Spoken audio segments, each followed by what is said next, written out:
Hey, let's welcome in one of the newest Orioles, Chris Shaw. He was drafted number 31 overall out of Boston College by the San Francisco Giants in 2015. And Chris, you had spent your whole career with the Giants. You'd gotten to the major leagues a little bit in recent years, and then a lot of players go through some changes, and you did. It was a DFA situation. The Orioles claimed you on waivers, and on November 25th, your world changed a little bit when, for the first time in your pro career, you changed organizations, Giants to the Orioles. What's the last few weeks been like for you? It's been interesting. It's something that I haven't done in my professional career thus far is changing organizations. Fortunately, I'll be able to keep my batting gloves and cleats, same color scheme. But it's just something that I look at really optimistically. It's a new opportunity, and it's somewhere where I feel like I'm going to be able to go in and show that front office and coaching staff what I'm capable of doing, and it's kind of something that I've been hoping for a while now. In sports, and particularly baseball, we see this a lot. Players who are kind of back and forth, minors, majors, with one organization and get a second chance, a fresh start, or whatever you want to term it, and it can be very meaningful. And I'm sure you've noted that. It's happened a lot in this sport, and you hope to add your name to the list.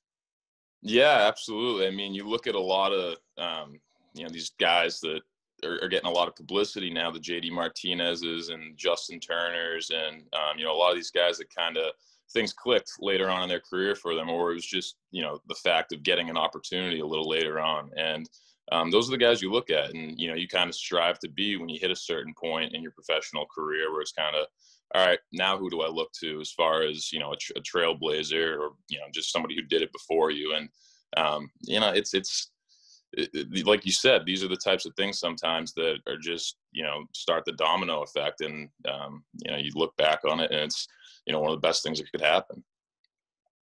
So what happens after you are claimed on waivers by the Orioles? It being the winter, obviously you're not playing with your new teammates yet, but I'm sure you're getting to know some people and maybe some Zooms or phone calls or all of the above. What's it been like?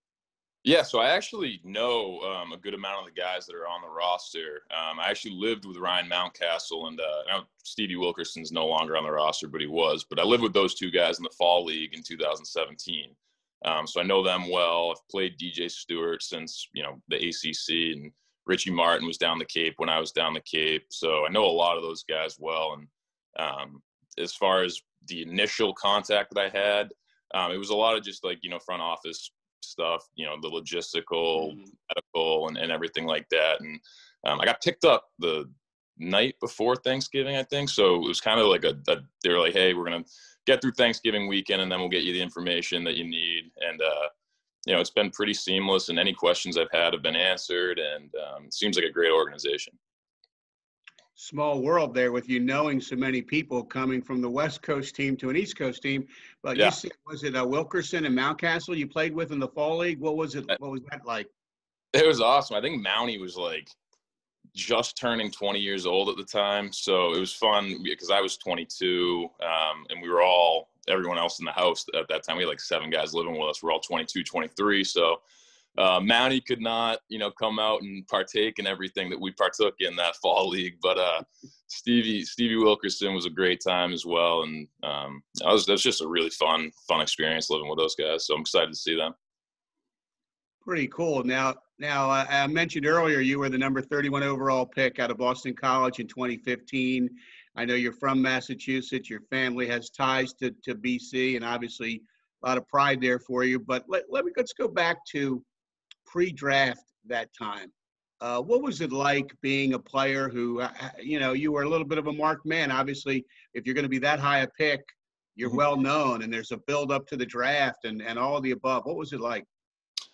It was an interesting year for sure, because prior to my sophomore summer, when I went down the Cape, I was kind of just, known by the local scouts as, power guy that they'd tracked since high school or whatever, and had a good sophomore year at BC. But that summer down the Cape kind of catapulted me into, top 50 pick conversation. And it was just, it's a madhouse in a sense leading up to the draft with, you got to sit down with all 30 clubs and meet representatives. And my coach at BC and I had worked out a good system where we would use the student athletic,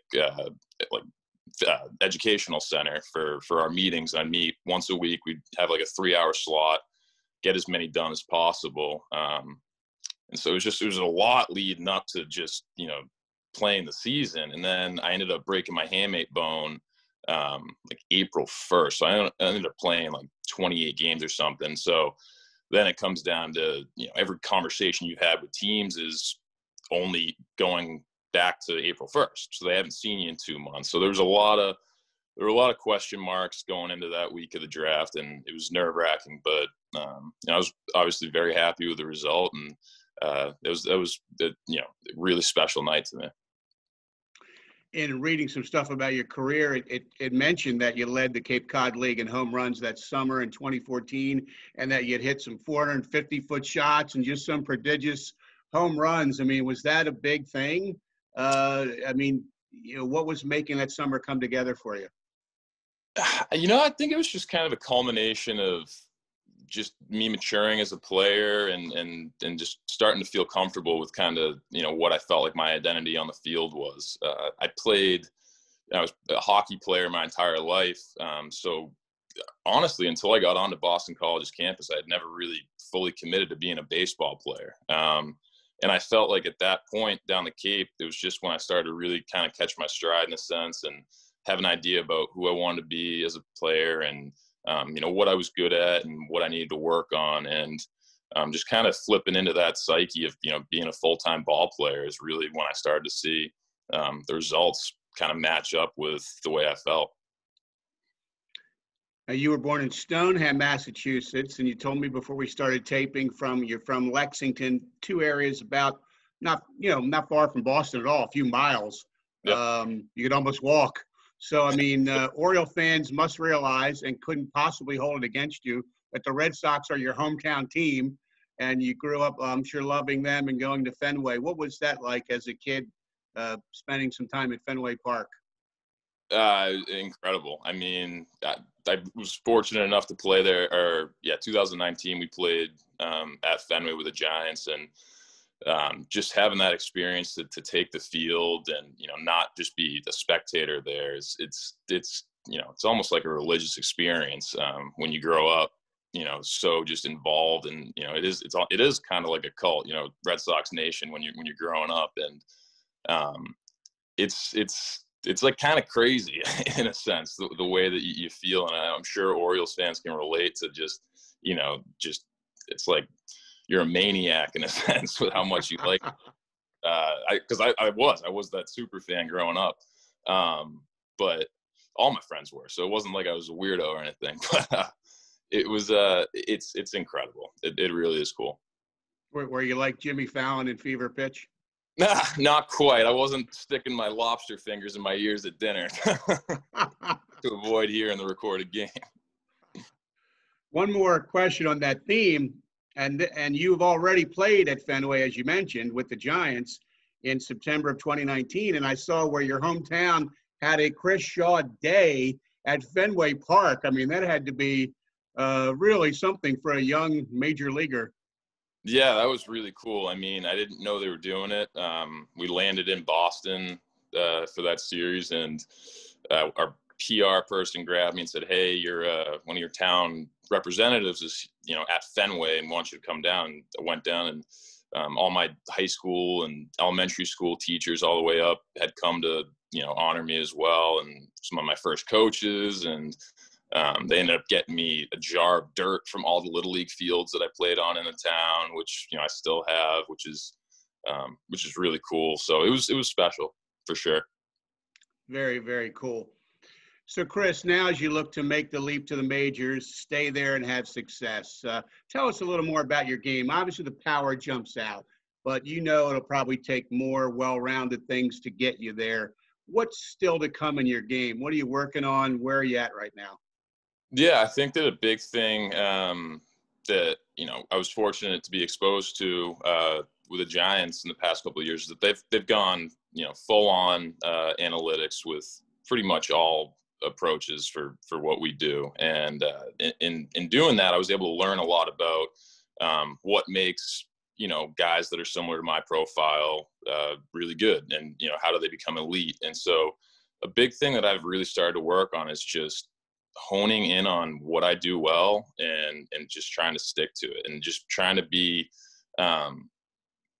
it's not necessarily a focus thing, but it's almost like playing chess, and trying to think of at bats more as pitch to pitch, not giving an inch, and just being stubborn, and just really trying to just focus on, getting something that is going to match up with what I can do. And then, defensively, it's just been about, staying athletic for me, and just trying to find ways to, show that I can play in the outfield, play at first base, and, Baltimore's AL, obviously, so the DH is also nice, but, I'm confident in myself in the field, and, just really excited to get outside again and play some baseball.